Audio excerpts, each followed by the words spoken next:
I'm your host, Dave Dalton, and I'm excited to share my passion and perspective of our Detroit Pistons as we go on this fantastic voyage together.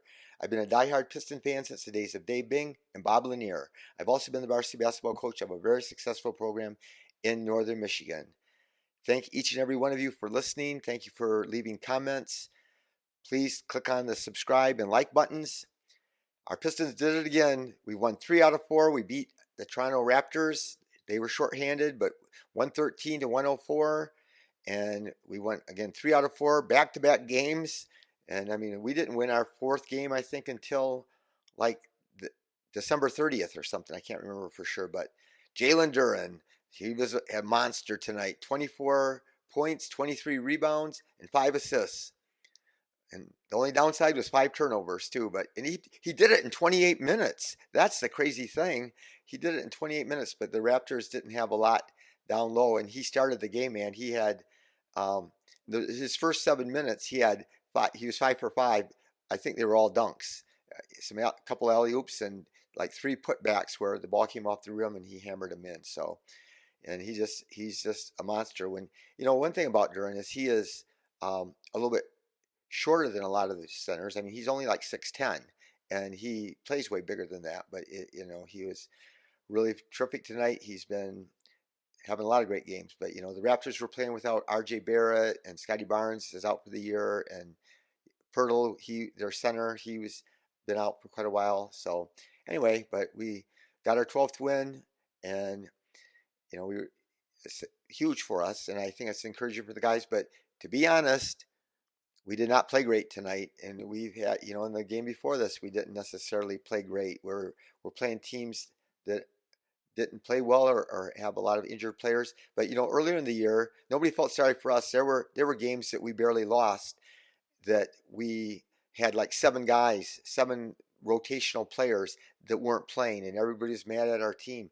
But there's a reality. There's quite a few games, I would say, at least a dozen games this year that we played better than we played tonight, that we lost. And that's just the way it goes. So, but it's still more fun to win than lose, and we'll see what happens the rest of the year because the schedule is going to be interesting. So we got Miami Friday and then Miami Sunday at 3, and then we got to play back to back against the Celtics, and then we got the Pacers, the Celtics, the Pelicans, who are on fire lately. They're playing really well. We got to go play at New York against the Knicks, and OG Anunoby is back, and then we got to play at Minnesota and the Wolves. Anyway, the last end of the season, we play 9 of our last 11 games are on the road. So some of them are winnable games, like we play at the Wizards and stuff, but it's still going to be really challenging for us to win games. But I still think there's a lot of potential. I could have missed it on the broadcast. I got a phone call during the game, and I didn't hear if they just kept Cade out of the game. So Cade played until there was like 2 minutes and 22 seconds, or no, 3 minutes. There was about 3 minutes left in the third quarter, and they took Cade out, and they never put him back in. And the fascinating thing is the game got close, and nobody talked about, that I heard, him getting injured. Nobody mentioned why they left him out, except Sasser, who was shot terrible at the beginning of the game in the first half and stuff, but he got going in the fourth quarter, so maybe that's why they left him in, but who knows? Who knows what Monty does, what he does. And it is really going to be interesting now. We've won these games, and now we've got 12 wins, and 16 is the worst record, the fewest wins in Piston history. And so I'm not sure with that schedule, like I said, we got to play a lot of tough games at home, and then we got 9 of our last 11 away. We have not that many games left. So, and the interesting thing though, we do have a chance, because at the end of the season, I notice every year, I've noticed especially the last few years, because I've really been paying attention to the tanking thing, that there are a lot of teams that tank at the end of the year, even though this isn't the greatest draft. But there's tanking teams, there's injured players, again, just like Toronto. They're not fighting for the playoffs, but they had a lot of injured players, and there's even teams that are going to rest players some at the end of the year too. So some contending teams, if they are locked into the playoff spot, they might rest some players. So be interesting to see. And like I said, it's going to be interesting to see. Troy and Monty, they're on the hot seat, kind of. Maybe are they?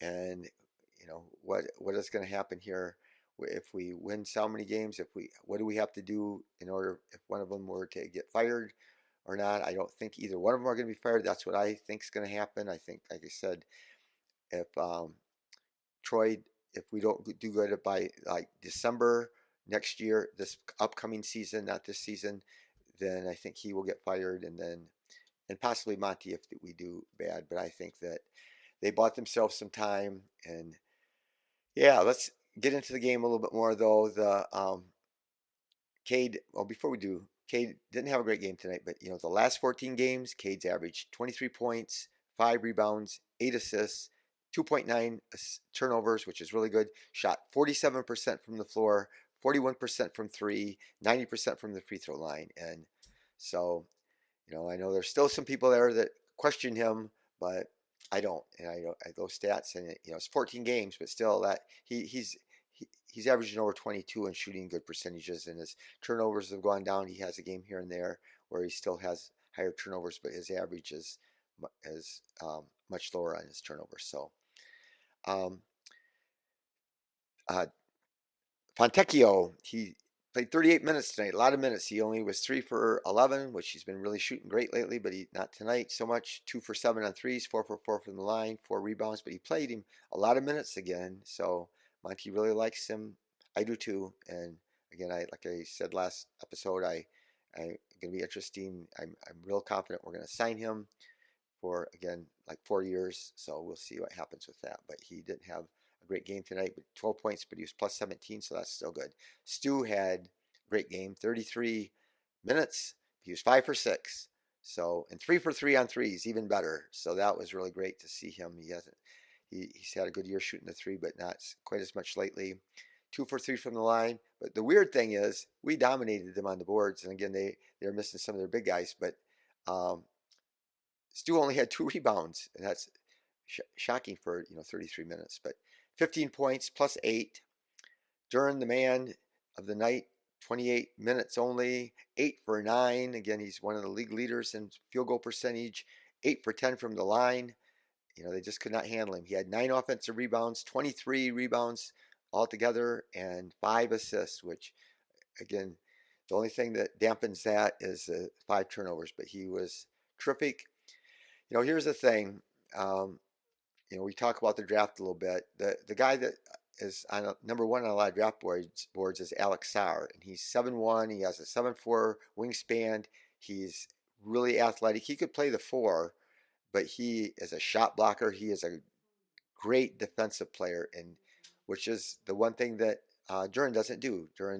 Isn't a rim protector, and Sarr can really move his feet, and he can get out and guard smaller people, and he is going to be an elite defender. My problem is we can't quite afford to take a chance on a guy that can't shoot. And again, if you go watch his highlights defensively, he is just amazing. And I still think the only thing to do would be if we traded Duren, and when you got a guy that's playing 28 minutes and gets 23 rebounds and 24 points in an NBA game, and the other thing is, I'm not sure, like I said last episode, how much you would get for him. There's just like running backs in the NFL. You got to see the NFL free agency has been recently, and so Saquon Barkley and those guys, they didn't get signed for much, compared to what quarterbacks and receivers and rushers and left tackles. Running backs get paid garbage. So even the great ones. So that's just kind of the same thing with centers. So um, Cade, like I said, he only played 28 minutes. He was 8 for 20, which isn't great. He had a lot of great drives and got to the rim and put it on the glass, and they didn't go in like they usually do. And so, 8 for 20, if he had made 2 more, he would have been 50%. But 2 for 5 on threes, and he was 1 for 2 from the line. Again, I still want to see what our record is, our percentages. I don't know who keeps track of it, of free throw percentage on technical fouls. We are probably the worst in the league. Cade missed a technical tonight, so he had 3 rebounds, 6 assists. A lot of them were to Duren, and 6 assists is really good for only playing 28 minutes. He had a steal and 3 turnovers, which isn't as good. I always say that I like him get 3 turnovers is what he should have a game, that he should average. Like, I even think 3.2 would be even more than acceptable for him, but not as much when you only play 28 minutes as if you play um, 35 minutes or something. But anyway, he's still great. Ivy. So I think Ivy, I really think he needs to relax. He needs to just, he's playing at this, he's always played fast, and that is his superpower, is the speed that he plays at. But I think he's just like playing a little bit in a panic, and he just needs to just relax and let it flow. And we'll see if he can do that. The interesting thing is he shot the three so poorly lately, but I'm going to tell you, there was a time this year where he forced the drive. They would play way off him and give him all this space, and he would still just ram it down their throats and get to the rim. And like I said, I really do think that he gets a lot of foul shots typically, and he was 4 for 6 tonight from the line. So but the speed that he goes, refs call fouls more. Even on Sarr, who doesn't get near as many drives, but Sarr gets more free throws than Cade does. But Cade, because he's stronger and goes at a slower speed and doesn't elevate as much, I think that plays into why he doesn't get as many free throws. But Ivy played 37 minutes, you know, 9 more minutes than Cade, 5 for 13, 0 for 2 on threes, 4 for 6 from the line, 3 rebounds, 7 assists, which is great, 2 steals, and he had a great block. He gets these blocks, he gets way up. But 5 turnovers, and that's not acceptable. So 14 points plus 9. James Wiseman, here he comes again. I gave his stats. I could add these to it. 19 minutes he only played, 3 for 4. So he's shooting about 70% on the year, and then he had 10 rebounds. So I don't know how um, yeah, 10 rebounds in 19 minutes. So that that's something, and 3 blocks. So it's going to be fascinating. What is going to happen with James Wiseman? Who knows? Is you know is some team going to come from out of nowhere and give him a big offer? Or I don't think they will. I don't know how much. If would they somebody give him like 12 million a year for 3 years, like we gave Bagley? Would Trey Weaver do that? So that is just this off season is going to be full of mystery, and we're going to find out a lot of cool things. And the draft is going to be exciting, free agency is going to be exciting, and what we do with our re-signing our players. Fournier's getting down in his minutes. I'm not opposed to that. 5 minutes he only played, 1 for 3, 2 points. But my big bummer, man, is Quentin Grimes. He only got to play 15 minutes. He was 1 for 6, 0 for 3 on threes, 3 for 4 from the line, 3 assists. He looks better passing the ball than I thought he would. 5 points, -7. But he is just baffling. He was before tonight even he was 4 for 25 on threes, and he not counting the game that he had with the Knicks. So against the Knicks he was 3 for 6. And then if you take away those, he's been terrible. But what the mystery is, he last season he was 47% from the floor, 39% on threes, and it's not like he shot over 400 threes last year and shot 39%. So that his shot looks a little bit tight. It chongs off the rim. It doesn't look like it has good rotation because he doesn't get that nice soft touch. And it's off left or right. It doesn't look good. And so that's concerning to me because I was so thrilled that we got this. His defense he's tenacious on defense and he's smart on defense, and we need a guy like that. But I don't blame Monty for playing him only 15 minutes when he has a problem putting the ball in the basket. And then our guy Stanley Amude got to play 15 minutes tonight, and he can't wait to shoot the ball. He shoots it as quick as he can almost every time he touches it. And he was only 1 for 4, but he's 1 for 2 on threes, and he was 2 for 2 from the free throw line. But in 15 minutes, Stanley Amude had 7 rebounds, 3 steals, and that is crazy. He plays hard and is real active, and so that's just going to be interesting because Monty's been playing him a little bit here and there the last couple games. So we'll see. Sasser, like I said, he started out terrible.